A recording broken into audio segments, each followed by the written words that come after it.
ప్రమాణ స్వీకారం చేసేటప్పుడు ఏమనిపించింది, చేసిన తర్వాత ఏమనిపించింది? అంటే అద్దంకి దయాకర్ అనే నేను అనే పదం అనాలని చాలామంది చాలా రోజుల నుంచి ఎదురు చూసింది కాబట్టి అది అన్నప్పుడు ఒక సెంటిమెంట్ అయితే ఉంటుంది డెఫినెట్గా. ఎందుకంటే ప్రతి ఒక్క రాజకీయ నాయకుని జీవితంలో అధికారంలోకి రావడం అనేది, అధికార హోదాను అనుభవించాలి అనే ఒక ఆలోచన ఉంటుంది. కానీ నేను దాన్ని ఒక బాధ్యతగానే తీసుకోవాలని మొదటి నుంచి అనుకున్నట్టుగానే ఆ బాధ్యతగానే తీసుకున్నప్పుడు కూడా అది ఒకంత రెండు రాష్ట్రాల్లో ఉన్న తెలుగు ప్రజలకు అదొక స్వాంతరనిచ్చిన పదమైన అయింది.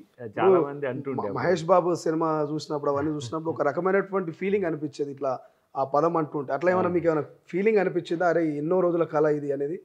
కళ ఏం కాదు, ఎప్పటికైనా వాస్తవం అయ్యేదే, కొంత డిలే అయింది అంతే. 2018లోనే అయ్యేది అది. ఓకే, కొన్ని కుట్రలు జరిగినాయి. 2023లో అయ్యేది, డిలే అయింది. 2025కి వచ్చింది. 24లో కూడా అయ్యే అవకాశం ఉండే.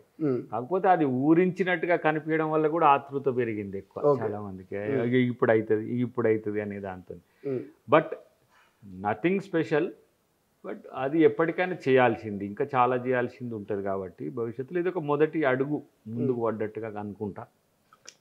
ఏదో జీవితకాల సాఫల్యం అయిపోయిందని, లేకపోతే ఇదే మనకు అన్నట్టుగానైతే ఒకవేళ రాకపోయినా కూడా అద్దంకి దయాకర్ అనే నేను ఎప్పుడు కూడా ప్రజలతోనే ఉంటాడు, పదవి ఉన్నా లేకపోయినా. బట్ లెజిస్లేచర్లో మొట్టమొదటిసారి పోవడం అనేది మాత్రం ఒక ఫీల్ డెఫినెట్గా ఉంది. లేదని చెప్పినా కూడా అది అది స్టాంటిటీ ఉండదు, దాంట్లో ఉన్నది. కాకపోతే అందరి మాదిరిగా అదో రకమైన దానికంటే కూడా లేట్గా వచ్చినా లేటెస్ట్గా వచ్చింది, సరైన సమయంలోనే వచ్చిందని ఒక సంతోషం అయితే ఉన్నది.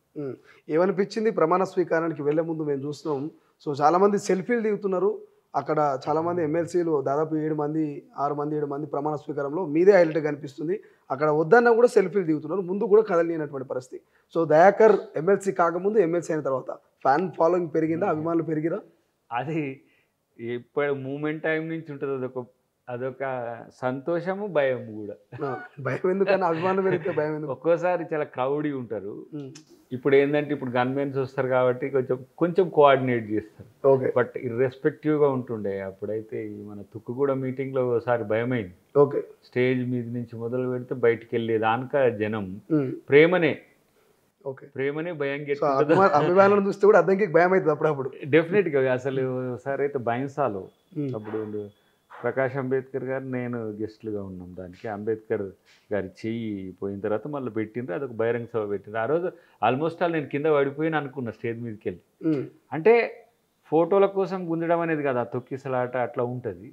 కాబట్టి ఎక్కువ నేను మ్యాక్సిమం పబ్లిక్ది అవాయిడ్ చేస్తున్నా గత 3 సంవత్సరాల నుంచి. అవాయిడ్ చేయడం అంటే ఏంది, ఆల్టర్నేట్ వేస్లో వెళ్ళిపోవడం. లేకపోతే ఇప్పుడు మొన్న కూడా ఉత్తమ్ గారి మీటింగ్ మన సన్నబియ్యం పంపిణీ ఉన్నది, అందరు వెళ్ళేంత వరకు ఉండి స్లోగా దాని తర్వాత పోవడం.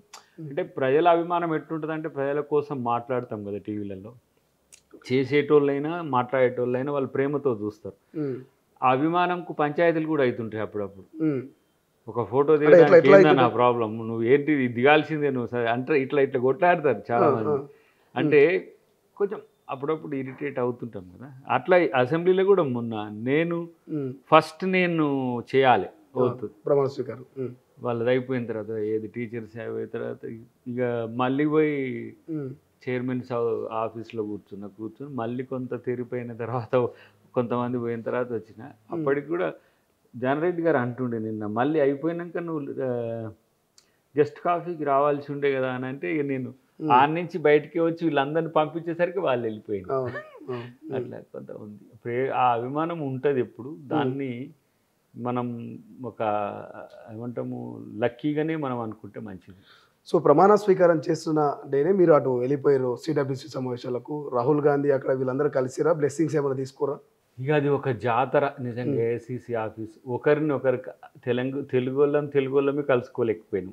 ఓకే, సో అది అఫ్కోర్స్ మెంబర్షిప్ ఉన్న వాళ్ళు తర్వాత ముఖ్యులే అయినప్పటికి కూడా చాలా పెద్ద ఎత్తున ఏమంటాం దాన్ని, బిజినెస్ చాలా టైట్గా ఉంటుంది దాన్ని. ఏఐసిసి మీటింగ్ బిజినెస్ చాలా మార్నింగ్ నుంచి ఎవ్రీ టైం పంక్చువల్గా ఉంటుంది. మళ్ళీ అయిపోగానే పోయి పడుకోవడం, మళ్ళీ మార్నింగ్ 9 o'clockకే ఉంటుంది. కాబట్టి కొంతమందిని కలవగలిగినాం అంతే. బట్ రాహుల్ గాంధీ గారిని నెక్స్ట్ విజిట్లో ముఖ్యమంత్రి గారు తర్వాత పిసిసి ప్రెసిడెంట్ గారు వాళ్ళ సూచనల మేరకు ఇచ్చినందుకు వాళ్ళకి థ్యాంక్స్ గివింగ్ ఒకటి అట్లా కలిసి వచ్చే అవకాశం ఉంటుంది. బట్ అక్కడ కంప్లీట్గా they are dedicated to the meeting only. Meeting వరకే అసలు అదంతా అయిపోయినాక మేము ఇంకా ఏటో పోదాం అనుకున్నా కూడా అది సాధ్యం కాలే. సబర్మతి ఆశ్రమం నేను కొంచెం డిలే అయినా, లేట్గా పోవడం వల్ల పోదాం అనుకున్నా కూడా కాలే. చాలామంది ముఖ్యులు పెద్దలు తెలిసిన వాళ్ళు కలిసిన వాళ్ళు చాలా సంతోషంగా ఉన్నారు. అందరు కూడా సేమ్ డైలాగ్, ఎన్నాళ్ళకు వేచిన ఉదయం అన్నట్టుగా అందరూ సంతోషపడ్డారు చాలామంది. ఆంధ్రప్రదేశ్ కానీ మన వాళ్ళు కానీ లేకపోతే ఢిల్లీలో తెలిసిన పెద్దలు కూడా చాలామంది హ్యాపీగా ఉన్నారు. ఏంటంటే దాకరికి ఇప్పటికీ మనం న్యాయం చేయగలిగినాము అనే ఒక ఆలోచన. ప్రపంచంలో ఏ మూల ఏ క్షణం ఏం జరుగుతుందో వేగంగా తెలుసుకోవడానికి తొలి వెలుగు వాట్సాప్ ఛానల్ని ఫాలో చేయండి.